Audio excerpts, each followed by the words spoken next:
আসসালামু আলাইকুম, সবাই কেমন আছো? আশা করি ভালো আছো। তো বন্ধুরা, তোমাদের জন্য নিয়ে এসেছি আবারও একটি নতুন ব্লগ।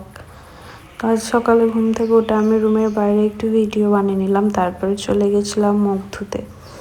তাই ভাবলাম এই ছোটোখাটো ব্লগগুলি তোমাদের সাথে শেয়ার করা যাক। তাছাড়া আমি তো সেরকম কিছু করি না, তাই কিনি আর ব্লগ বানাবো। তো মুখ ধোয়ার পর আমি নাস্তা করে নিলাম। এই ছিল আজকে আমার সকালের নাস্তা। আজকে আমি ইপি বানিয়েছিলাম, আর কিছু সেরকম বানাইনি, কারণ আমার কিছু ভালো লাগছিল না বানাতে, তাই সেটাই আমি খেয়ে নিচ্ছিলাম। তো নাস্তা করার পর আমি একটু জানলা থেকে বাইরেটা দেখছিলাম। ওয়েদারটা আজকে খুবই সুন্দর, প্রচুর পরিমাণে রোদ, সেটা তোমরা আকাশটা দেখেই বুঝতে পারছো যে কত রোদ দিয়েছে। বাইরে তো বেরোনোই যাচ্ছে না, এতটা পরিমাণের তাপ। তো আমার এই ছোট ছোট ব্লগগুলো দেখতে যদি তোমাদের ভালো লাগে, লাইক করো, ফলো করো। দেখা হচ্ছে পরের ভিডিওয়ে। আল্লাহ হাফিজ।